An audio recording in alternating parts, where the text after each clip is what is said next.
ರಾಮ ರಾಮ ಹರೇ ಹರೇ.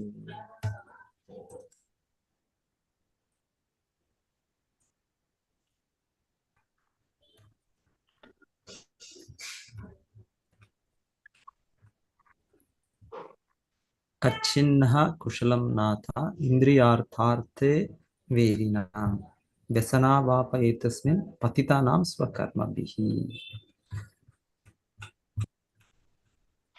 ಭವತ್ಸು ಕುಶಲ ಪ್ರಶ್ನ ಆತ್ಮ ರಾಮೇಶು ನೇಷ್ಯತೆ ಕುಶಲಾ ಕುಶಲಾ ಯತ್ರ ನ ಸಂತಿ ಮತಿವೃತ್ತಯಃ. ತಮ್ಮ ಪೂರ್ವಜನ್ಮದ ಕರ್ಮಗಳಿಂದಾಗಿ ಇಹಲೋಕದಲ್ಲಿ ಸಿಲುಕಿರುವವರ ಬಗ್ಗೆ ಪೃಥು ಮಹಾರಾಜನು ಮುನಿಕುಮಾರರನ್ನು ವಿಚಾರಿಸುತ್ತಾ, ಇಂದ್ರಿಯ ಸುಖವೇ ಜೀವನದ ಏಕೈಕ ಗುರಿಯಾಗಿರುವ ವ್ಯಕ್ತಿಗಳಿಗೆ ಏನಾದರೂ ಒಳ್ಳೆಯ ಭವಿಷ್ಯವಿದೆಯೇ ಎಂದು ಕೇಳಿದ. ಪೃಥು ಮಹಾರಾಜನು ಮುಂದುವರಿಸಿದನು, ಮಹರ್ಷಿಗಳೇ, ನಿಮ್ಮ ಕುಶಲ ಅಕುಶಲಗಳ ಬಗ್ಗೆ ಕೇಳುವ ಅವಶ್ಯಕತೆಯೇ ಇಲ್ಲ. ಏಕೆಂದರೆ ನೀವು ಆತ್ಮ ಸಾಕ್ಷಾತ್ಕಾರ ಮಾಡಿಕೊಂಡು ಸದಾ ಆಧ್ಯಾತ್ಮಿಕ ಆನಂದದಿಂದ ಮುಳುಗಿರುತ್ತೀರಿ. ಮಾನಸಿಕ ಸೃಷ್ಟಿಗಳಾದ ಶುಭ ಅಶುಭಗಳು ನಿಮ್ಮಲ್ಲಿ ಇಲ್ಲವೇ ಇಲ್ಲ. ಸೊ ಕುಮಾರರು ಬಂದಿದ್ದಾರೆ. ಪೃಥು ಮಹಾರಾಜರು ಅವರನ್ನು ಬಹಳ ಗೌರವದಿಂದ ಅವರನ್ನು ಆಹ್ವಾನಿಸಿ ಅವರನ್ನ ಕುಳ್ಳಿರಿಸಿ, ಈಗ ಪ್ರಶ್ನೆ, ಈಗ ಅವರನ್ನ ಸಾಧು ಸಂಘ, ನಿಜವಾಗ ಸಾಧು ಸಂಘ ಅಂದ್ರೆ ಅವರಿಂದ ಈ ದಿವ್ಯ ಮಾತುಗಳು, ದಿವ್ಯ ಉಪದೇಶ ಪಡೆಯೋದು. ಸೊ ಹಾಗೆ ಇವರು ಪ್ರಶ್ನಿಸ್ತಾ ಇದ್ದಾರೆ. ಸೊ ಇವರು ಪ್ರಶ್ನೆ ಇಲ್ಲಿ ಹೇಳ್ತಾ ಇರೋದಿಲ್ಲಿ ಮೊದಲಿಗೆನೆ ಅವರು ತಮ್ಮ ಬಗ್ಗೆ ಕೇಳ್ತಾರೆ. ನಮ್ಮ ಒಂದು ಒಳಿತಕ್ಕೆ, ನಮ್ಮ ಒಂದು ಶುಭಕ್ಕೆ. ಭೌತಿಕವಾಗಿ ಆಕ್ಚುಲಿ ಪೃಥು ಮಹಾರಾಜರು ಆ ಸ್ಥಿತಿಯಲ್ಲಿಲ್ಲ. ಪೃಥು ಮಹಾರಾಜರು ಕೂಡ ಶುದ್ಧ ಭಕ್ತರು, ಮಹಾಭಾಗವತರು. ಆದ್ರೆ ಸಹಜವಾಗಿ ಶುದ್ಧ ಭಕ್ತರು ನಮ್ರವಾಗಿರೋದ್ರಿಂದ ಅವರು ತಮ್ಮನ್ನು ಕೂಡ ಆ ಸ್ಥಿತಿಯಲ್ಲಿ ಇರೋ ರೀತಿಯಲ್ಲಿ ಭಾವಿಸ್ಕೊಳ್ತಾರೆ. ಅವ್ರನ್ನು ಸೇರಿಸ್ಕೊಂಡಾಗಿ ಅವರು ಎಲ್ಲ ಜನರಿಗೆ, ಎಲ್ಲ ಜನ ಸಾಮಾನ್ಯರಿಗೆ, ನಮ್ಮೆಲ್ಲರೂ ಸೇರಿದಂತೆ ಅವರು ಕೇಳ್ತಾ ಇದ್ದಾರೆ. ಭೌತಿಕ ಜಗತ್ತು ಅಂದ್ರೆ ನಾವು ಬಂದಿರೋದೇ ಇದು ಇಂದ್ರಿಯ ಸುಖಕ್ಕೋಸ್ಕರ. ಎಲ್ಲ ಜೀವಿಗಳು, ಎಲ್ಲ ತರಹದ ದೇಹಗಳು, ತರಹದ ವಾತಾವರಣಗಳು, ತರಹದ ಎಲ್ಲ ಬಹಳ ವೈವಿಧ್ಯಮಯ ಸೃಷ್ಟಿ. ಎಷ್ಟು ಜೀವಿಗಳಿದೆ. ಸೊ ಎಲ್ಲದರಲ್ಲೂ ಕೂಡ ನಮ್ಮದು ಒಂದೇ ಗುರಿ. ಒಂದೇ ಗುರಿ ಅಂದ್ರೆ ಇಂದ್ರಿಯ ಸುಖ, ಆನಂದ. ಇಂದ್ರಿಯ ಹೇಗೆ ಚೆನ್ನಾಗಿ ತಿನ್ನೋದು, ಹೇಗೆ ಚೆನ್ನಾಗಿ ಮಲಗೋದು, ಹೇಗೆ ಚೆನ್ನಾಗಿ ಆ ಮೈಥುನ ಸುಖವನ್ನು ಅನುಭವಿಸೋದು, ಹೇಗೆ ರಕ್ಷಣೆ ಮಾಡೋದು, ಇದೇ ನಮ್ಮ ಎಲ್ಲ ಸಾರ. ಭೌತ ಜೀವನದಲ್ಲಿ ಸಿಲುಕಿರುವ ಜೀವಿಗಳ ಸಾರ ಆಯ್ತು. ಇದು ನಮ್ಮನ್ನ ಭೌತಿಕ ಜಗತ್ತಿನಲ್ಲಿ ಇದು ಬಂಧಿತರಾಗಿದೆ. ಹಾಗೆ ಪೃಥು ಮಹಾರಾಜರಲ್ಲಿ ಕೇಳ್ತಾ ಇರೋದು ಹೀಗೆ, ಬದ್ಧ ಜೀವನದಲ್ಲಿರೋ ನಮಗೆ ಏನಾದ್ರೂ ಶುಭವಿದೆಯೇ, ಹೇಗೆ ಶುಭ ನಮಗೆ ಒದಗಿಸಿ ಬರ್ಬೋದು ಅಂತ ನಮಗೋಸ್ಕರ ಕೇಳ್ತಾ ಇದ್ದಾರೆ. ನಾವಿಲ್ಲಿ ಸಿಕ್ಕಿರೋದು, ಅವ್ರು ಹೇಳ್ತಾ ಇರೋದು ನಮ್ಮ ಸ್ವಕರ್ಮ. ಇದೇನಿದು ಇನ್ಯಾರೋ ಮಾಡಿದ್ದಂತಲ್ಲ, ಇದನ್ನ ನಾವೇ ಇದನ್ನ ಆ ತರ ಇಚ್ಛೆಯನ್ನು ಬೆಳೆಸ್ಕೊಂಡು ಆ ರೀತಿಯ ಚಟುವಟಿಕೆಗಳು ಮಾಡ್ತಾ ನಾವು ನಮ್ಮ ಸ್ಥಿತಿಯಲ್ಲಿ ಇದ್ದೇವೆ. ಭೌತಿಕವಾಗಿ ಅನ್ಸುತ್ತೆ ಒಂದು ದೊಡ್ಡ ಸ್ಥಿತಿ, ಒಂದು ದೊಡ್ಡ ಸ್ಥಾನ, ಒಂದು ಚಿಕ್ಕ ಸ್ಥಾನ ಅಂತ. ಆದ್ರೆ ಎಲ್ಲವೂ ಒಂದೇ, ಹೆಚ್ಚು ಕಡಿಮೆ ಎಲ್ಲವೂ ಕೂಡ ಒಂದೇ. ಹೇಗೆ ಜೈಲು ಅಂತ ಹೇಳಿದ್ರೆ ಆ ಇದರಲ್ಲಿ ಕಾರಾಗೃಹದಲ್ಲಿ ಸ್ವತಂತ್ರ ಇಲ್ಲ. ಅಲ್ಲಿ ಬೇರೆ ಬೇರೆ ಮಟ್ಟದ ಶಿಕ್ಷೆ ಇರ್ಬೋದು, ಬೇರೆ ಮಟ್ಟದಂತಹ ಇದು ಇರ್ಬೋದು. ತುಂಬಾ ಏನು ಹೇಳೋದು,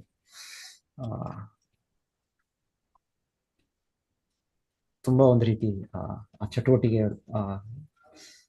ಇದ್ರೆ ಅವರಿಗೆ ತುಂಬಾ ಒಂದು ಕಷ್ಟಕರವಾದ ಜೀವನ ಕೊಡ್ಬೋದು. ಅಷ್ಟವ್ರಿಗೆ ಶಿಕ್ಷೆ, ಅವ್ರಿಗೆ ಯಾವಂದ ಸ್ವತಂತ್ರ ಇಲ್ಲ. ಅವ್ರಿಗೆ ಕಟ್ಟಿ ಹಾಕೋದು, ಬಡಿಯೋದು, ಹೊಡಿಯೋದು ಇದೆಲ್ಲ ಮಾಡ್ಬೋದು. ಇಲ್ಲ ಸ್ವಲ್ಪ ಇದಾದ್ರೆ ಇನ್ನ ಸ್ವಲ್ಪ ಇದಾಗಿ ಅವ್ರಿಗೆ ಸ್ವತಂತ್ರ ಕೊಡ್ಬೋದು. ಇಲ್ಲ ಇನ್ನ ಇದಾದ್ರೆ ಸುಧಾರಿಸಿದ್ರೇನೋ, ಇಲ್ಲಾಂದ್ರೆ ಕೆಲವೊಮ್ಮೆ ಕೇವಲ ಅವರಿಂದ ಸ್ವತಂತ್ರರಾಗಿರ್ಬಾರ್ದು, ಅವರಿದ್ದಲ್ಲೇ ಅವ್ರನ್ನ ಬಂಧಿಸ್ಬಿಡ್ತಾರೆ. ಹೌಸ್ ಅರೆಸ್ಟ್, ಮನೆಯಲ್ಲೇ ಬಂಧಿಸ್ಬಿಡ್ತಾರೆ. ಕೆಲವೊಮ್ಮೆ ಇದೆಲ್ಲ ಆಗುತ್ತೆ. ಸೊ ಎನಿವೆ, ಆದರೂ ಕೂಡ ಅದು ಜೈಲೇ, ಕಾರಾಗೃಹ ಯಾವ ತರ ಇದ್ರು. ಸೊ ಹಾಗೆ ನಾವು ಭಗವಂತನ ನಿತ್ಯ ಅಂಶ, ಮಮೈವ ಅಂಶ ಜೀವಲೋಕೆ ಜೀವಭೂತ ಸನಾತನ. ಆದರೆ ಈಗ ನಾವು ಬಂಧಿತರಾಗಿದೆ. ಸೊ ನಾವು ಇಲ್ಲಿ ಭೌತಿಕ ಜಗತ್ತಿನಲ್ಲಿ ಯಾರು ಕೂಡ ಇಲ್ಲಿ ಮುಕ್ತರಲ್ಲ. ಅದು ಪರ್ಟಿಕ್ಯುಲರ್ಲಿ ನಾವು ಇರುವ ಹಂತದಲ್ಲಿ ಆ ಮನುಷ್ಯ ಲೋಕದಲ್ಲಿ ತುಂಬಾ ಹೆಚ್ಚಾಗಿ ಬಂದಿತವಾಗಿದೆ. ನಮಗಿಂತ ಮೇಲ್ಮಟ್ಟದ ಜೀವಿಗಳಿದ್ದಾರೆ, ದೇವತೆಗಳಿದ್ದಾರೆ. ದೇವತೆಗಳಲ್ಲೂ ತರದ್ದು ಇನ್ನ ದಾನವರು, ಅವರು ಕೂಡ ನಮಗಿಂತ ಎಷ್ಟೋ ಶಕ್ತಿಶಾಲಿಗಳು, ಎಷ್ಟೋ ಬೇರೆ ಬೇರೆ ಇದು ಪಡೆದಿದ್ದಾರೆ ಒಂದು ರೀತಿ ಹೇಳ್ಬೇಕು. ಸೊ ಎನಿವೆ, ಸೊ ಹೀಗೆ ನಾವು ಬಂಧನದಲ್ಲಿ ಸಿಕ್ಕಿದ್ದೇವೆ. ಸೊ ಈಗಿರುವ ನಮಗೆ ಯಾವುದು ಶುಭ? ಏನು ಶುಭವಲ್ಲ. ನಾವು ಇಂದ್ರಿಯ ಸುಖದಲ್ಲಿ ತನ್ಮಯರಾಗಿರೋವರೆಗೂ ಇದೇ ಚಕ್ರವನ್ನು ನಾವು ಮುಂದುವರ್ಸ್ಕೊಂಡು ಹೋಗ್ತೀವಿ. ಪುನರಪಿ ಜನನಂ ಪುನರಪಿ ಮರಣಂ. ಭೌತಿಕ ಇಚ್ಛೆಗಳು. ಅದಕ್ಕೆ ಪ್ರಭುಪಾದರು ಬಹಳ ಚೆನ್ನಾಗಿ ಅವರು ಹೇಗೆ ನಾವು ಸಿಕ್ಕಿ ಬಿದ್ದಿದ್ದೇವೆ ಅಂತ ಭಗವದ್ಗೀತೆ ಕೃಷ್ಣ ಹೇಳೋದು 2ನೇ ಅಧ್ಯಾಯದ 62ನೇ ಶ್ಲೋಕದಲ್ಲಿ, ಕಾಮ ಸಂಗಾತ್ ಸಂಜಾಯತೆ ಕಾಮಃ. ಸಂಘ, ಸೊ ನಾವು ಯಾವ ರೀತಿ ನಮ್ಮ ಇದನ್ನು ಬೆಳೆಸ್ಕೊಳ್ತೇವೆ, ಯಾವ ರೀತಿ ಒಂದು ಜೊತೆ ಸಂಪರ್ಕ ಮಾಡ್ತೇವೆ, ಆ ರೀತಿಯ ನಮಗೆ ಇಚ್ಛೆಗಳು ಬೆಳಿತವೆ. ನಮ್ಮ ಇಚ್ಛೆಗಳು ಹಾಗೆ ಬೆಳೆದಾಗ ಆ ರೀತಿಯ ಇಚ್ಛೆ, ನಂತರ ಆ ಇಚ್ಛೆಯನ್ನು ಪಡೆಯೋದು ಬಲವಾದ ಇದು ನಮಗೆ ಬಯಕೆ ಬರುತ್ತೆ. ಸಂಗಾತ್ ಸಂಜಾಯತೆ ಕಾಮಃ. ಕಾಮಾತ್ ಕ್ರೋಧೋಭಿಜಾಯತೆ. ಆಮೇಲೆ ಅದು ಕರ್ಮಾನುಸಾರ ಅದು ತೃಪ್ತಿ ಆಗ್ಬೋದು, ತೃಪ್ತಿ ಆಗದೆ ಇರ್ಬೋದು. ಇಂದ್ರಿಯ ಸುಖ ಹಾಗೆ, ಅದಕ್ಕೆ ಬಹಳ ಸೆಣಸ್ಬೇಕು. ಅದು ಹಾಗೆ ಸುಲಭವಾಗಿ ಸಿಗೋದಿಲ್ಲ. ಅದಕ್ಕೆ ಸ್ಟ್ರಗಲ್ ಫಾರ್ ಎಕ್ಸಿಸ್ಟೆನ್ಸ್, ಅದಕ್ಕೆ ಶ್ರಮ ಪಡಬೇಕು. ಶ್ರಮ ಪಡೆದ ಮೇಲೆ ಪಟ್ರೆ ಸಿಕ್ಬಹುದು, ಇಲ್ಲ ಸಿಗದೆ. ಸಿಕ್ಕಿದ್ರು ಕೂಡ ತೊಂದರೆನೆ, ಸಿಗದಿದ್ರು ಕೂಡ ತೊಂದರೆ. ಸಂಗಾತ್ ಸಂಜಾಯತೆ ಕಾಮ, ಕಾಮಾತ್ ಕ್ರೋಧೋಭಿಜಾಯತೆ. ಸಿಗ್ಲಿಲ್ಲ ಅಂದ್ರೆ ಪರ್ಟಿಕ್ಯುಲರ್ಲಿ ಕ್ರೋಧ ಇನ್ನ ಜಾಸ್ತಿ. ಸೊ ಹೆಚ್ಚು ಟೈಮ್ ಸಿಗೋದಿಲ್ಲ ಭೌತಿಕವಾಗಿ, ಅಷ್ಟು ಸುಲಭ ಅಲ್ಲ ಭಗವಂತನು ಮಾಡಿರೋ ಇದು. ಈ ಭೌತಿಕ ಜಗತ್ತಿನಲ್ಲಿ ಈ ನಮ್ಮ ಭಗವಂತನ ಮುಖ್ಯ ಉದ್ದೇಶ ನಮ್ಮನ್ನು ಮತ್ತೆ ನಮ್ಮ ಸ್ಥಾನವನ್ನು ನಾವು ಅರ್ಥ ಮಾಡ್ಕೊಳ್ಳೋದಕ್ಕೆ. ಆದ್ರೆ ನಮಗೆ ಇಷ್ಟ ಇಲ್ಲ, ನಮಗೆ ಭೌತಿಕ ಆಸೆಗಳು ಬಹಳ ಇದೆ. ಸೊ ಅದಕ್ಕೆ ಇದು ನಮಗೆ ಕ್ರೋಧವನ್ನು ಉಂಟು ಮಾಡುತ್ತೆ. ಅದು ಯಾವಾಗ ನೆರವೇರಿಸೋದಿಲ್ಲ ಅವಾಗ ಕ್ರೋಧ. ಕಾಮಾತ್ ಕ್ರೋಧೋಭಿಜಾಯತೆ. ಕ್ರೋಧಾತ್ ಭವತಿ ಸಮ್ಮೋಹ. ಕ್ರೋಧ ಬಂದರೆ, ಕ್ರೋಧ ಅನ್ನೋದು ಸ್ವಲ್ಪ ಹೆಚ್ಚು ತಾಮಸ ಗುಣ, ಕಾಮ ಸ್ವಲ್ಪ ರಜೋಗುಣ ಅಂತ ಹೇಳ್ಬೋದು. ಮತ್ತೆ ಇನ್ನ ಹೆಚ್ಚು ಅದು ತಮೋ ಗುಣ. ಅವಾಗ ಕ್ರೋಧದಲ್ಲಿ ಮನಸ್ಸು, ಇಂದ್ರಿಯಗಳು ಎಲ್ಲವೂ ಕೂಡ ಉದ್ವೇಗ ಆಗಿ ಅದರಿಂದ ನಮ್ಮನ್ನೇ ನಾವು ಕಳ್ಕೊಳ್ತೇವೆ. ಕ್ರೋಧಾತ್ ಭವತಿ ಸಮ್ಮೋಹ, ಸಮ್ಮೋಹಾತ್ ಸ್ಮೃತಿರ್ ವಿಭ್ರಮ. ಸೊ ಇಲ್ಲಿ ಹೇಳ್ತಾರೆ ಮೋಹ ಹೆಚ್ಚು, ಅತಿ ಹೆಚ್ಚು ಮೋಹ, ಅತಿ ಹೆಚ್ಚು ಇದು ಬೇಕೇ ಬೇಕು ನನಗೆ, ಈ ವಸ್ತು, ಇಂದ್ರಿಯ ವಸ್ತು ಇಲ್ಲದೆ ನನ್ನ ಜೀವನ ಇಲ್ಲ ನನಗೆ. ಹಾಗೆ ನಮಗೆ ಅಷ್ಟೊಂದು ಕಾಡಿಸಿದಾಗ, ಅದು ಪೀಡಿಸಿದಾಗ ಹೇಳ್ತಾರೆ ಅವಾಗ ನಮ್ಮ ಸ್ಮೃತಿ ವಿಭ್ರಮ, ನಮ್ಮ ಬುದ್ಧಿ ನಮ್ಮ ನೆನಪು ಶಕ್ತಿ ಬೀಳುತ್ತೆ. ನೆನಪು, ನಿಜವಾದ ನೆನಪು ಅಂದ್ರೆ ನಾನು ಭಗವಂತನ ನಿತ್ಯ ಸೇವಕ, ನಾನು ಕೃಷ್ಣ ಪ್ರಜ್ಞಾಯುತ ಜೀವಿ. ಅದು ನಾವು ಮರ್ತು ಹೋಗ್ಬೇಕು ನಾವು. ಸೊ ಸ್ಮೃತಿರ್ಭ್ರಂಶಾತ್ ಬುದ್ಧಿ ನಾಶೋ. ಸ್ಮೃತಿ ನೆನಪು ಹೋಗ್ಬಿಟ್ರೆ ಮತ್ತೆ ಬುದ್ಧಿ ನಾಶ. ನೆನಪಿದ್ರೆ ನಮಗೆ ನನ್ನ ಕರ್ತವ್ಯಗಳೇನು, ನನ್ನ ಚಟುವಟಿಕೆಗಳು, ಏನ್ ಮಾಡ್ಬೇಕು, ಏನ್ ಮಾಡಬಾರ್ದು, ಯಾವ್ದಿದು, ಯಾಕೆ ಇದು ಸರಿ, ಯಾಕೆ ಅದು ತಪ್ಪು. ಸೊ ಕರೆಕ್ಟ್ ನನಗೆ ಸರಿಯಾದ ಗ್ರಹಣೆ ಇದ್ರೆ, ಸರಿಯಾದ ಇದಿದ್ರೆ, ಸೊ ನಾನು ಪತನ ಆಗೋದು ನನ್ನ ನೆನಪು ಹಾಗೆ ಇರೋದ್ರಿಂದ ನನಗೆ ಸರಿಯಾದ ಕಾರಣ ಕೊಡುತ್ತೆ, ಸರಿಯಾದ ಬುದ್ಧಿ ಕೊಡುತ್ತೆ, ಸರಿಯಾದ ಚಿಂತನೆ ಕೊಡುತ್ತೆ. ಸೊ ಇಲ್ಲ, ಅದು ನೆನಪಿಲ್ಲ ಅಂದ್ರೆ ಇವಾಗ ಪ್ರಾಣಿಗಳು ನಾವು ನೋಡೋದು, ಸೊ ಅವ್ರನ್ನೇನಾದ್ರು ನಾವು ಹೊಡೆದು ಬಡಿದು ಕಳ್ಸಿದ್ರು ಮತ್ತೆ ಬರ್ತಾರೆ, ಈಗ ನೆನಪಿರೋದಿಲ್ಲ, ಅದಕ್ಕೆ ನೆನಪು ತುಂಬಾ ಕಡಿಮೆ. ಸ್ಮೃತಿರ್ಭ್ರಂಶಾತ್ ಬುದ್ಧಿ ನಾಶ. ಸೊ ಹಾಗೆ ನಮಗೂ ಕೂಡ ಇಂದ್ರಿಯ ವಸ್ತುಗಳು ಅಷ್ಟು ಆಕರ್ಷಿತರಾದಾಗ ನಮಗೂ ಮರೆವು ಹೋಗುತ್ತೆ, ಅದರ ಪರಿಣಾಮದ ಮರೆವು ಹೋಗುತ್ತೆ, ಅದರ ಇದು ಸರಿ, ಇದು ಕ್ರಿಯೆ ಏನಾಗುತ್ತೆ, ಪ್ರತಿಕ್ರಿಯೆ ಏನಾಗುತ್ತೆ ಮರ್ತು ಹೋಗುತ್ತೆ. ಸ್ಮೃತಿರ್ಭ್ರಂಶಾತ್ ಬುದ್ಧಿನಾಶೋ, ಬುದ್ಧಿನಾಶಾತ್ ಪ್ರಣಶ್ಯತಿ. ಸೊ ಹೀಗೆ ಶಿಲ ಪ್ರಭುಪಾದರಿಂದ ವಿವರಿಸ್ತಾ ಇದ್ದಾರೆ. ಆಮೇಲೆ ಇನ್ನೊಂದು ಬಹಳ ಚೆನ್ನಾಗಿ ಹೇಳ್ತಾ ಇರೋದು, ಇದು ಒಂದು ರೀತಿ ನಮಗೆ ಇದು ಕನಸಿನ ಸ್ಥಿತಿ.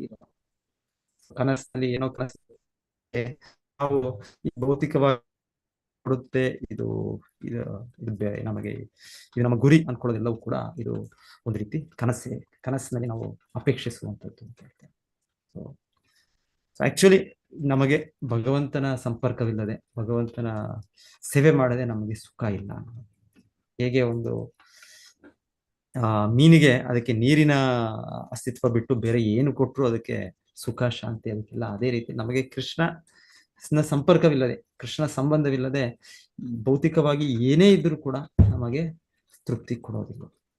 ಆದರೂ ಭೌತಿಕವಾಗಿ ನಮಗೆ ಒಂದು ಕನಸಿನಲ್ಲಿ ಇರೋದಿದೆ, ನಮಗೆ ಕಲ್ಪನೆ, ನಮಗೆ ಭೌತಿಕವಾಗಿ ಇದು ನಮಗೆ ಇದ್ರೆ ಏನು, ಪ್ರಜಾಹಾತಿ ಯದಾ ಕಾಮಾನ್ ಸರ್ವಾನ್ ಪಾರ್ಥ ಮನೋಗತ. ಸರ್ವಾನ್ ಪಾರ್ಥ ಕೃಷ್ಣ ಹೇಳ್ತಾರೆ, ಇದು ಭೌತಿಕ ಇಚ್ಛೆಗಳೆಲ್ಲವೂ ಇದು ಮನಸ್ಸಿನ ಸೃಷ್ಟಿ. ಅದು ಸಿಗೋವರೆಗೂ ನಮಗೆ ಅದಿಲ್ಲ ಅಂದ್ರೆ ನನಗೆ ಆಗೋದಿಲ್ಲ ಅಂತ ಕಾತುರ. ಆದರೆ ಸಿಕ್ಕದ್ಮೇಲೆ ಇದಿಷ್ಟೇನಾ ಇದು, ಹೀಗೆ ಏನಿವೆ. ಇದು ನಮಗೆ ಬದ್ಧ ಜೀವನದ ಅನುಭವ. ಬದ್ಧ ಜೀವನದಲ್ಲಿ ಪ್ರಜಾಹಾತಿ ಯದಾ ಕಾಮಾನ್ ಸರ್ವಾನ್ ಪಾರ್ಥ ಮನೋಗತ ಆತ್ಮನ್ಯೇವಾತ್ಮನ ತುಷ್ಟ ಸ್ಥಿತಧೀರ್ ಮನಿರುಚ್ಯತೆ.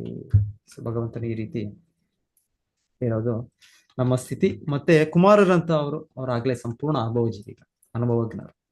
ಅವರಿಗೆ ಭೌತಿಕ ಜಗತ್ತಿನ ಇದು ತಿಳಿದಿದೆ, ಇದರ ನಿಜ ರೂಪ ತಿಳಿದಿದೆ ಅವ್ರಿಗೆ.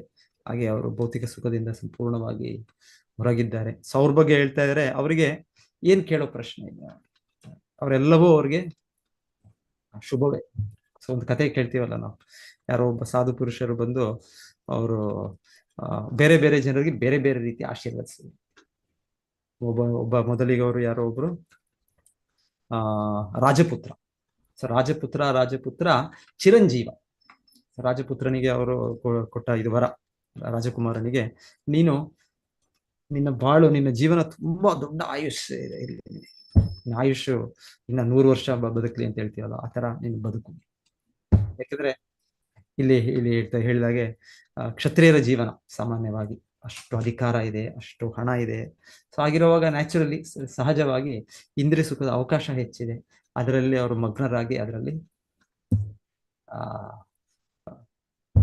ಅಲ್ಲಿ ಆಗಲೇ ಪತನಗೊಂಡಿದ್ದಾರೆ ಅವರು.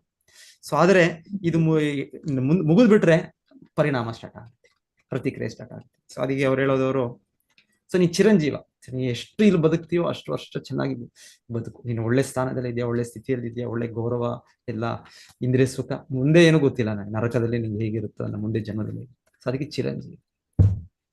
ಆದ್ರೆ ಇನ್ನೊಬ್ಬರು ಯಾರು ಪಾಪ ಚಟುವಟಿಕೆ ಮಾಡ್ತಾ ಹೋದ ಯಾರೋ ಒಬ್ಬ ಕಸಾಯಿ, ಬುಚ್ಚರ್. ಸೊ ಅವ್ರಿಗೆ ಹೇಳ್ತಾರೆ ಅವರು, ಮಾ ಜೀವ ಮಾಮರ, ನೀನು ಬದುಕಲು ಬೇಡ, ನೀನು ಸಾಯ್ಲು ಬೇಡ. ನೀನು ಬದುಕಿರುವಾಗ್ಲೂ ಕೂಡ ಈ ರೀತಿಯ ಒಂದು ಪಾಪದ ಚಟುವಟಿಕೆಗಳು, ಅಷ್ಟು ಕ್ರೂರ ಚಟುವಟಿಕೆಗಳು, ಅದು ಒಬ್ಬ ಸಭ್ಯ ವ್ಯಕ್ತಿಗೆ ಅದು ನೋಡಕ್ಕೂ ಆಗೋದಿಲ್ಲ. ಆದರೆ ಆ ರೀತಿಯ ಇದಕ್ಕೆ ಅಭ್ಯಾಸ ಹೊಂದಿ ಅವ್ರು ಅದೇ ಒಂದು ಸಹಜವಾಗ್ಬಿಟ್ಟಿದೆ, ಆ ರೀತಿ ಕೊಲ್ಲೋದು, ಆ ರೀತಿ ಹಿಂಸೆ ಕೊಡೋದು, ಆ ರೀತಿ ಸ್ವಭಾವ. ಸೊ ಅದಕ್ಕೆ ಹೇಳ್ತಾರೆ ಅವರು, ಈಗಲೂ ಕೂಡ ನಿಮ್ಮದು ನರಕವೇ, ಮುಂದೆ ಇತ್ತು ನರಕ ಕಾಯ್ತು, ಅದಕ್ಕೆ ನೀವು ಹುಟ್ಟಲು ಬೇಡಿ, ನೀವು ಸಾಯ್ಲು ಬೇಡಿ. ಸೊ ಆ ರೀತಿಯ ಒಂದು ವಿಶೇಷವಾದ ಆಶೀರ್ವಾದ. ಇನ್ನೊಬ್ಬರು ಒಬ್ಬ ಯಾರು ಆಧ್ಯಾತ್ಮಿಕ ಪ್ರಗತಿ ಮಾಡ್ತಾ ಇದ್ದಾರೆ, ಇನ್ನ ಮುನಿಪುತ್ರ. ಸೊ ಅವ್ರಿಗೆ ಅವ್ರು ಹೇಳೋದು, ಮಾ ಜೀವ, ನೀನು ಬೇಗನೆ ನಿನ್ನ ಅಂತ್ಯವನ್ನು, ನಿನ್ನ ಅಂತ್ಯ ಬರ್ಲಿ, ನಿಮಗೆ ಸಾವು ಬರ್ಲಿ. ಯಾಕಂದ್ರೆ ಈಗ ನೀನು ಹೇಗೋ, ಈಗ ಒಂದು ಬ್ರಹ್ಮಚಾರಿ ಅಂದ್ರೆ ಗುರುವಿನ ನಿರ್ದೇಶನದಲ್ಲಿ ಈಗೆಲ್ಲ ನಿಯಮಗಳು ಪಾಲನೆ ಮಾಡ್ತಾ ಇದೆಯಾ, ಈಗ ನೀನು ಪಾಪಜೀವನದಿಂದ ಸದ್ಯಕ್ಕೆ ಮುಕ್ತನಾಗಿದ್ಯಾ. ಆದ್ರೆ ಮುಂದೆ ಗೊತ್ತಿಲ್ಲ, ಮುಂದೆ ನೀನು, ಯಾಕಂದ್ರೆ ಇನ್ನ ನಿನಗೆ ಸಂಪೂರ್ಣ ಅದರ ಅನುಭವ ಬಂದಿಲ್ಲ, ಸಾಕ್ಷಾತ್ಕಾರ ಬಂದಿಲ್ಲ, ಪತನಗೊಳ್ಬಹುದು. ಸೊ ಹಾಗೆ ನೀನು ಬೇಗನೆ ಈಗಿರೋ ಇದೇ ಸ್ಥಿತಿಯಲ್ಲಿ ನೀನು ಮುಂದುವರಿಸಿ ನೀನು ದೇಹ ತ್ಯಜಿಸಿದ್ರೆ ಒಳ್ಳೆಯದು ನಿನಗೆ. ಅದು ಇನ್ನೊಬ್ಬ ಸಾಧು ಬಗ್ಗೆ ಹೇಳ್ತಾರಂತೆ, ಅವ್ರಿಗೆ ಜೀವೋವ ಮರೋವ. ಸೊ ಹೀಗೆ ಹಾಗೆ ಜೀವೋವ ಮರೋವ, ನೀವು ಸತ್ರು ಒಂದೇ, ನೀವು ಬದುಕು, ನಿಮ್ಗೆಲ್ಲವೂ ಕೂಡ ಶುಭವೇ. ಸೊ ಹಾಗೆ ಶುದ್ಧ ಭಕ್ತರ ಸ್ಥಿತಿ, ಹಾಗೆ ಅವರು ಆಗಲೇ ಪರಿಪೂರ್ಣತೆಯನ್ನು ಪಡೆದಿದ್ದಾರೆ. ಅವರಿಗೆ ನಮಗೆ ಇದೆ, ಅಯ್ಯೋ ನಾನು ಇವಾಗ ಸತ್ತು ಹೋಗ್ಬಿಟ್ರೆ, ಈಗ ನಾನು ಇನ್ನ ಮುಗಿಸ್ಲಿಲ್ಲ, ನಾನು ಎಷ್ಟೋ ನನ್ನ ಜವಾಬ್ದಾರಿಗಳಿದೆ ಭೌತಿಕವಾಗಿ ಅಂತ ಯೋಚನೆ ಮಾಡ್ಬೋದು. ಇಲ್ಲಾಂದ್ರೆ ಆಧ್ಯಾತ್ಮಿಕವಾಗಿ ಕೂಡ, ಅಯ್ಯೋ ನಾನು ಇನ್ನ ಎಷ್ಟು ದೂರ ಇದೆ, ಎಷ್ಟು ಮೈಲಿಗಟ್ಟಲೆ ಹೋಗ್ಬೇಕು, ನಾನು ಎಲ್ಲೋಗ್ತೀನೋ, ಯಾವ ಜೀವಿಯನ್ನು ದೇಹ ಪಡಿತೀನೋ, ಮನುಷ್ಯನೋ, ಪ್ರಾಣಿಯೋ, ಪಕ್ಷಿಯೋ, ಎಲ್ಲೋಗ್ತೀನಿ. ಭಗವಂತನ ಹೇಳಿದಾನೆ ಭಗವದ್ಗೀತೆಯಲ್ಲಿ, ಸ್ವಲ್ಪಮಪಿ ಅಸ್ಯ ಧರ್ಮಸ್ಯ ತಾಯತೆ ಮಹತೋ ಭಯಾತ್ ನೇಹಾ ವಿಕ್ರಮ ನಾಶೋ ಅಸ್ತು ಪ್ರತ್ಯವಿದ್ಯೋ ನಾವು ಜಾಯತೆ. ಭಕ್ತಿಯಲ್ಲಿ ಸ್ವಲ್ಪ ಕೂಡ ನಾವು ಮುಂದುವರೆದ್ರೆ ಅಟ್ಲೀಸ್ಟ್ ಕನಿಷ್ಠ ಪಕ್ಷ ಮನುಷ್ಯ ಜನ್ಮ ಸಿಗುತ್ತೆ ಅಂತ ಸಾಧಾರಣ ಜನರಲ್ ರೂಲ್ ಇದೆ.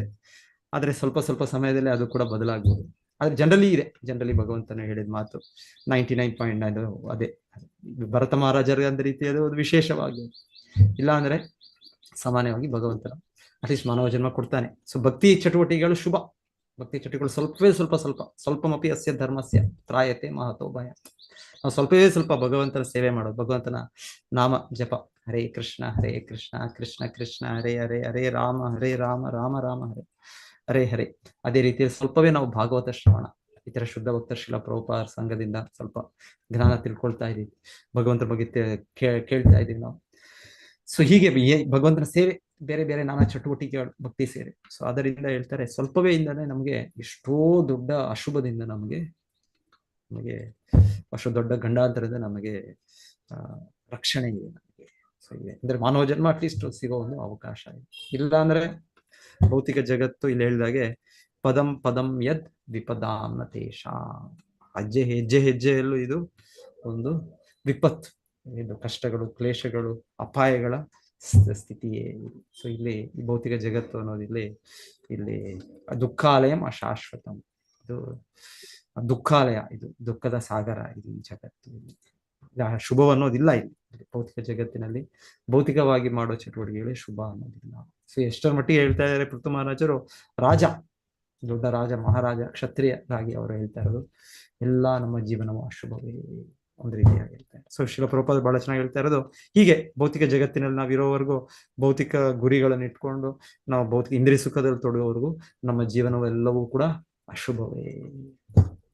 ಯಾರೋ ಒಂದ್ಸಲ ಶ್ರೀಲ ಪ್ರಭುಪಾದಕ್ಕೆ ಬಂದು ಕೇಳ್ತಾರೆ ಅನ್ಸುತ್ತೆ, ಅವರು ಅವ್ರ ಕೈ ಇದೇನೋ ನಿಮಗೆ ನೋಡಕ್ ಬರುತ್ತಾ ಅಂತ ಕೇಳ್ತಾರೆ ಅನ್ಸುತ್ತೆ ಯಾರೋ ಒಂದು. ಸೊ ಆಚಾರ್ಯರು ಇದೆಲ್ಲ ನೋಡೋದಿಲ್ಲ ಶ್ರೀಲ ಪ್ರಭುಪಾದರು, ಆದ್ರೆ ಆ ಒಂದು ಸನ್ನಿವೇಶದಲ್ಲಿ ಅನ್ಸುತ್ತೆ ಅವ್ರ ಶಿಷ್ಯರು ಹೇಳೋದು, ಶ್ರೀಲ ಪ್ರಭುಪಾದರು ತೋರಿಸಿ, ಆಯ್ತು ನೋಡ್ತೇನೆ ನನ್ನ ಕೈ ದಿನ. ಸೊ ನೋಡಿ ಅವರೆಲ್ಲ ನೋಡ್ತಾ ಎಲ್ಲ ಅಶುಭವೇ. ಭೌತಿಕ ಜಗತ್ತು ನಮಗೇನು ಜನ್ಮ ಮೃತ್ಯು ಜರಾ ವ್ಯಾಧಿ, ಮತ್ತೆ ಈಗ ಇರೋ ರೀತಿಯಲ್ಲಿ ಇಲ್ಲ, ನಾವು ಸಾಯ್ಲೇಬೇಕು. As sure as death. ಯಾರಾದ್ರೂ ಎಷ್ಟು ಏನಾದ್ರು ತಳಿಲಿಕ್ಕಾಗತ್ತಾ? ಎಷ್ಟು ನಾನು ಇಷ್ಟು ಕೋಟಿಗಟ್ಲೆ ನಾನು ಹಣ ಇಟ್ಟಿದ್ದೀನಿ, ಇಷ್ಟು ಫ್ಲಾಟ್ ಇಟ್ಟಿದ್ದೀನಿ, ಇಷ್ಟು ಇನ್ನೊಂದು ಮಾಡಿದ್ದೀನಿ, ಅದೆಲ್ಲ ನನಗೆ ಸಹಾಯಕ್ಕೆ ಎಲ್ಲ ಜನ ನನಗೆ ಬೆಂಬಲಿಗರಿದ್ದಾರೆ. ಇಲ್ಲ, ಸಾವು ಬಂದೇ ಬರ್ಬೇಕು, ನಮ್ಗೆ ಸಾಯ್ಲೇಬೇಕು, ಮರಣ ಬರ್ಲೇಬೇಕು, ಅಶುಭ ಮರಣ. ಸೊ ಮತ್ತೆ ಎಲ್ಲೇ ಹೋಗ್ತೀನಿ ನಾನು, ನನಗೆ ಗೊತ್ತಿಲ್ಲ ನನಗೆ. ಸೊ ಮತ್ತೆ ಜರ, ವಯಸ್ಸಾಗುತ್ತೆ ನನಗೆ, ವ್ಯಾಧಿ ರೋಗಗಳು ಬರುತ್ತೆ. ಸೊ ಇದೆಲ್ಲ ಅಶುಭವೇ. ಸೊ ಜಗತ್ತಿನಲ್ಲಿ ಒಂದ್ ರೀತಿಯಲ್ಲಿ ಶುಭ ಅನ್ನೋದೇನಿದೆ, ನಮಗ್ ಬರ್ತಾ ಇರೋದೆಲ್ಲ ಅಶುಭಗಳು ಬರ್ತಾನೆ ಇರುತ್ತೆ. ಕೊನೆ ಮತ್ತೆ ಪುನರ್ಜನ್ಮ, ಅದು ಎಲ್ಲಿ ಗೊತ್ತಿಲ್ಲ. ಶ್ರೀಲ ಪ್ರಭುಪಾದ ಹಾಗೆ ಅವರ ಕೈಗಳನ್ನು ನೋಡ್ತವರು ಎಲ್ಲ ಅಶುಭವೇ. ಭೌತಿಕವಾಗಿ ನಮ್ಮ ಜೀವನ ಆಕ್ಚುಲಿ ಎಲ್ಲ ಅಶುಭನೇ, ನಮ್ದೇನು ಶುಭ ಇಲ್ಲ. ಸೊ ಕೊನೆಗೆ ಹೇಳ್ತಾರೆ, ಇಲ್ಲ ಆದ್ರೆ ಒಂದು ಇದಿದೆ, ಹರೇ ಕೃಷ್ಣ ಮಂತ್ರವನ್ನು ಜಪಿಸಿ ಭಗವಂತನನ್ನು ಕೃಷ್ಣನನ್ನು ಆಶ್ರಯಿಸಿದರೆ ಅವಾಗೆಲ್ಲ ಶುಭವಾಗುತ್ತೆ ಅಂತ ಹೇಳ್ತಾರೆ. ಅವಾಗ ನಮ್ಮೆಲ್ಲ ರೇಖೆಗಳು ಕೂಡ ಆ ರೀತಿ ಏನಾದ್ರು ಅಶುಭವಾಗಿದ್ರು ಕೂಡ ಅದು ಕೂಡ ಬದಲಾಗುತ್ತೆ. ಸೊ ಎನಿವೆ ಅದೊಂದೇ ಶುಭ, ಇಲ್ಲಾಂದ್ರೆ ಭೌತಿಕ ಜಗತ್ತು ಇದು ಸಂಪೂರ್ಣ ಅಶುಭ ಪ್ರದೇಶ. ಹೇಳ್ತಾ ಇರೋದು ಇಲ್ಲಿ ಯಾವುದು ಇದೇ ಇಲ್ಲ. ಇಲ್ಲಿ ಶ್ರೀಲ ಪ್ರಭುಪಾದ ಒಂದು ವಿಷಯಲ್ಲಿ ಹೇಳ್ತಾ ಇರೋದು, ಇಲ್ಲಿ ಕ್ಷತ್ರಿಯರಿಗೆ ಸ್ವಲ್ಪ ಒಂದೊಂದ್ಸಲ ಇದು ಅಲೌಡ್ ಅಂತ ಹೇಳ್ತಾ ಇದ್ದಾರೆ. 4 ನಿಯಮಗಳು ಅವರಿರುವ ಒಂದು ರಾಜಕೀಯ ಆತರ ಇರೋದ್ರಲ್ಲಿ ಅವರಿಗೆ ಒಂದೊಂದ್ಸಲ ಈ ನಿಯಮಗಳು ಅವರು ಪಾಲಿಸದಿರಬಹುದು. ಹಾಗಾಗಿ ಅವರ ಜೀವನ ಅಶುಭವೇ. ಯಾಕಂದ್ರೆ ಯಾರು ಕೂಡ ಈ 4 ಚಟುವಟಿಕೆಗಳು ಮಾಡಿದ್ರೆ ಆ ಜೀವನ ಅಶುಭವೇ ಆಗುತ್ತೆ. ಸೊ ಹಾಗೆ ಹೇಳ್ತಾ ಇದ್ದಾರೆ. ಈ ರೀತಿ ಭೌತಿಕ ಜಗತ್ತು ಆಗಿದೆ. ಸೊ ಹಾಗೆ ಹೇಳ್ತಾ ಶ್ರೀಲ ಪ್ರಭುಪಾದರು ಉದಾಹರಣೆಯಾಗಿ ಪಾಂಡವರು ಕೂಡ ಆ ರೀತಿ ಜೂಜಲ್ಲಿ ಭಾಗವಹಿಸಬೇಕಾಗುತ್ತೆ. ಸೊ ಒಂದು ಕಾರಣ ಹೇಳೋದು, ಆಕ್ಚುಲಿ ಶುದ್ಧ ಭಕ್ತರು ಪಾಂಡವರು, ಅವರು ನಮ್ಮ ರೀತಿ ಅಲ್ಲ, ಅವರು ಇಲ್ಲ ಬೇರೆ ಯಾರ ರಾಜರ ರೀತಿ ಅಲ್ಲ ಅವರು. ಆದರೂ ಕೂಡ ಭಗವಂತನು ತೋರಿಸೋದು ಆ ಲೀಲೆಯಿಂದ, ಮಹಾಭಾರತ ಯುದ್ಧದಿಂದ, ಈ ಜೂಜು ಅನ್ನೋದು ಆಡಬಾರದು, ಜೂಜು ಅನ್ನೋದು ಮಾಡಬಾರದು. ಅಂತ ವ್ಯಕ್ತಿಗಳು ಪಾಂಡವರಂತ ಭಕ್ತರು ಕೂಡ ಆ ಕಷ್ಟಗಳನ್ನು ಅನುಭವಿಸ್ಬೇಕು. ಎನಿವೆ ಅವ್ರಿಗೆ ಆ ಕಷ್ಟಗಳಿದ್ರು ಕೂಡ ಅವರು ಭಗವಂತ ಕೃಷ್ಣ ಪ್ರಜ್ಞೆಯಲ್ಲಿ ಇದ್ರು, ಅದು ಬೇರೆ ಮಾತು. ಅವರ ದಿವ್ಯ ಪ್ರಜ್ಞೆಯಲ್ಲೇ ಇರ್ತಾರೆ, ಕೃಷ್ಣ ಪ್ರಜ್ಞೆಯಲ್ಲಿ ಇರ್ತಾರೆ. ಆದರೂ ಕೂಡ ನಮಗೆ ಇನ್ನೊಂದು ಪಾಠ ಏನಂದ್ರೆ, ಆ ರೀತಿ ಅವರು ಕೂಡ ಅವರು ಆ ತರ ಮಾಡಿದ್ರಿಂದ, ಆ ತರ ಜೂಜು ಅದರಿಂದ ಭಾಗವಹಿಸಿದ್ರಿಂದ ಅವರು ಕೂಡ ಅವರ ಹೆಂಡತಿಯನ್ನು ಅಲ್ಲಿ ಮಾಡ್ಬೇಕಿತ್ತು, ಅವರ ಒಂದು ಇದಾಯ್ತು, ಮತ್ತೆ ಮುಂದೆ ಅವರ ರಾಜ್ಯವನ್ನೇ ಕಳ್ಕೊಂಡ್ರು. ಈ ರೀತಿ ಎಲ್ಲ ನಮಗೆ ಒಂದು ಪಾಠ. ಎನಿವೆ ನಮಗೆ ನಾವು ಆಚಾರ್ಯರು ನಮಗೆ ಕೊಟ್ಟಿರೋ ನಿಯಮಗಳು, ಶಾಸ್ತ್ರ ಕೊಟ್ಟಿರೋ ನಾವು ಪಾಲನೆ ಮಾಡಬೇಕು. ಇಲ್ಲಾಂದ್ರೆ ಈ ರೀತಿಯ ಗಂಡಾಂತರ ಸ್ಥಿತಿಗಳು ಸಹಜವಾಗಿ ಬರುತ್ತೆ. ಸೊ ನಮ್ಮ ಜೀವನ ಯಾವಾಗವರೆಗೂ ಪವಿತ್ರವಾಗಿರುತ್ತೆ. ಇಲ್ಲಿ ಹೇಳ್ತಾ ಇರೋದಿಲ್ಲಿ ಅವರು ಶುದ್ಧ ಬ್ರಹ್ಮಚಾರಿಗಳು, ಮಿಥ್ಯಾಚಾರಿಗಳೆಲ್ಲ ಅವರು ನಮ್ಮ ಒಳಗೆ ಒಂದು ಹೊರಗೊಂದು ಆಗಿಲ್ಲ. ಕುಮಾರರು ಸಂಪೂರ್ಣ ಕೃಷ್ಣ ಪ್ರಜ್ಞಾವಂತ ವ್ಯಕ್ತಿಗಳು ಅವರು. ಸೊ ಹಾಗಾಗಿ ಅವರು ಅವ್ರ ಬಗ್ಗೆ ಏನು ಅಶುಭವೇ ಇಲ್ಲ ಅಂತ. ಯಾಕಂದ್ರೆ ಸಂಪೂರ್ಣ ಪವಿತ್ರವಾದ ವ್ಯಕ್ತಿಗಳು. ಸೊ ನಾವು ಪವಿತ್ರ ಜೀವನದಲ್ಲಿ ಇದ್ರೆ ಎಲ್ಲವೂ ಶುಭವೇ. ಇಲ್ಲ ನಾವು ಪಾಪ ಚಟುವಟಿಕೆಗಳಲ್ಲಿ ತೊಡಗಿದಷ್ಟು ನಮ್ಮ ಅಶುಭತೆ ಹೆಚ್ಚು ಹೆಚ್ಚು ಆಗುತ್ತೆ. ಸೊ ಆ ರೀತಿ ಕೂಡ ಶ್ರೀಲ ಪ್ರಭುಪಾದರಲ್ಲಿ ತೋರಿಸ್ತಾ ಇದ್ದಾರೆ.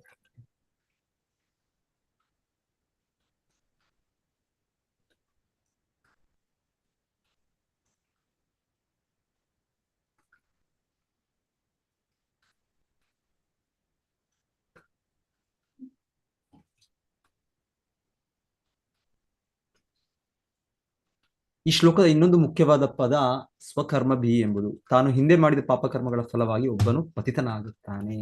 ಪ್ರತಿಯೊಬ್ಬನೂ ತನ್ನ ಪತಿತ ಸ್ಥಿತಿಗೆ ತಾನೇ ಹೊಣೆಗಾರನು.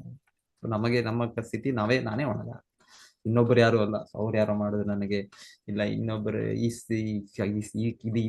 ತರ ಆಗೋಯ್ತು, ಇಲ್ಲ ಇದು ನಾನ್ ಮಾಡ್ಕೊಂಡಿದ್ದೆ. ಇದು ಆ ಸ್ಥಿತಿಗೆ ಅವನ ಕರ್ಮಗಳೇ ಕಾರಣ. ಅವನ ಕಾರ್ಯಚಟುವಟಿಕೆಗಳನ್ನು ಭಕ್ತಿ ಸೇವೆಯಾಗಿ ಪರಿವರ್ತಿಸಿದರೆ ಪಾವನ ಜೀವನ ಆರಂಭವಾಗುತ್ತದೆ. ಪಾವನ ಜೀವನ ಭಕ್ತಿ ಸೇವೆಯಲ್ಲಿ ನಮಗೆ ಹೇಳ್ತಾರೆ ಒಂದು ಲಕ್ಷಣ, ಶುದ್ಧ ಭಕ್ತಿ ಲಕ್ಷಣ ಅಂದ್ರೆ ಅದು ಎಲ್ಲ ಪಾವನ ಸ್ಥಿತಿ, ಶುಭದ ಆರಂಭ. It's the beginning of all auspiciousness. ಎಲ್ಲ ನಮ್ಮ ಶುಭದ ಆರಂಭ ಅಂತೆ.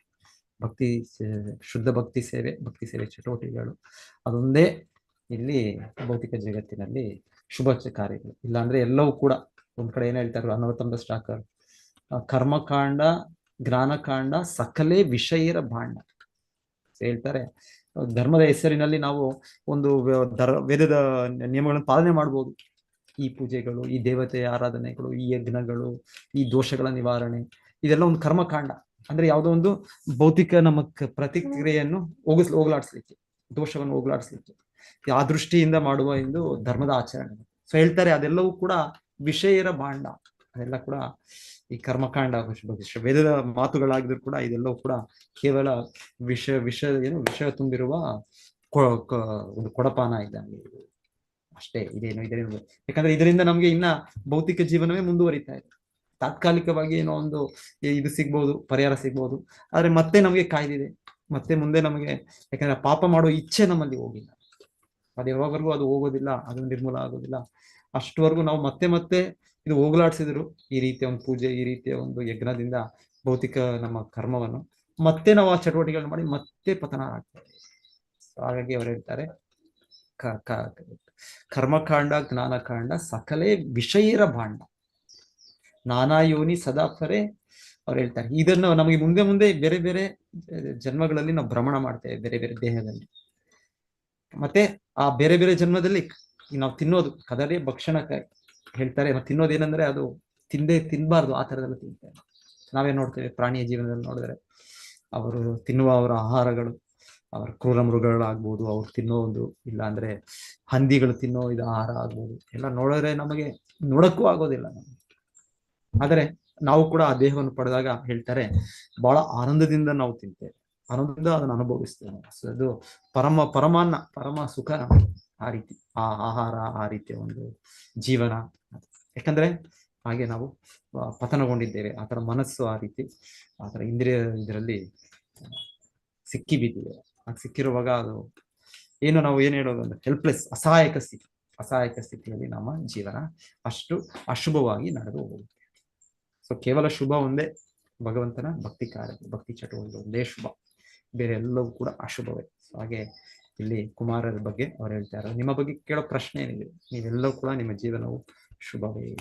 ಸೊ ಬಗ್ಗೆ ನಾವು ಕೇಳ್ತಾ ಇದ್ದೀವಿ, ಅವ್ರೆಲ್ಲಿ ಬಂದ್ರು ಆ ಸ್ಥಳ ಎಲ್ಲ ಕೂಡ ಪವಿತ್ರವಾಗ್ಬೇಕು. ಇಲ್ಲ ಅಂದ್ರೆ ಅವ್ರೆಲ್ಲಿ ಬರ್ತಾರೆ ಆ ಸ್ಥಳ ಹಾಗೆ ಪವಿತ್ರವಾಗಿರ್ಬೇಕು, ಇಲ್ಲಾಂದ್ರೆ ಬರೋದಿಲ್ಲ ಅಂತ ಕೇಳ್ತಾನೆ ಕುಮಾರರು. ಸೊ ಹಾಗೆ ಅವ್ರ ಬಗ್ಗೆ ಪೃಥು ಮಹಾರಾಜರು, ಈಗ ಪೃಥು ಮಹಾರಾಜರಿಗೆ ಗೊತ್ತು, ಅವರ ಸ್ಥಾನ ಗೊತ್ತು. ಕುಮಾರರು ಸಾಮಾನ್ಯ ವ್ಯಕ್ತಿಗಳಲ್ಲ, ಆಚಾರ್ಯರು. ಕುಮಾರ ಸಂಪ್ರದಾಯವೇ ಅವರಿಂದ ಬರುತ್ತೆ. ಬ್ರಹ್ಮನ ಮೊದಲ ಪುತ್ರರು ಅವರು. ಸೃಷ್ಟಿಯ ಮೊದಲ ಆರಂಭದಲ್ಲಿ ಅವರ ಸೃಷ್ಟಿಯಾಗಿದ್ದು. ಇಲ್ಲಿ ನಿಲ್ಲಿಸ್ತೇನೆ. ಯಾರಾದ್ರೂ ಏನಾದ್ರು ಹೇಳ್ಬೇಕಾ, ಪ್ರಭುಜಿ ಇದೆಲ್ಲ ಯಾವ ಕಲ್ಪದಲ್ಲಿ ಅಂದ್ರೆ ಯಾವ ಯುಗದಲ್ಲಿ ಆಗಿರೋದು ಪ್ರಭುಜಿ? ಋತು ಮಹಾರಾಜರದು ಇವಾಗ ಕೇಳ್ತಾ ಇರೋದು ಯಾವಾಗ ನಾವು? ಋತು ಮಹಾರಾಜರು ಇತಿಹಾಸ ಇದು ಇವ್ರು ಮೊದಲನೇ ಸ್ವಯಂಭುವನು ಇದ್ರಲ್ಲ ಮಚಾಜಿ ಎಲ್ಲ. ಸತ್ಯಯುಗ ಏನೋ ಇರುತ್ತೇನಾ, ಮತ್ತೆ ಸ್ವಯಂಭೂ ಇದು ಮೊದಲ ಮನು ಹೌದೌದು. ಸಮಯ ಇದು.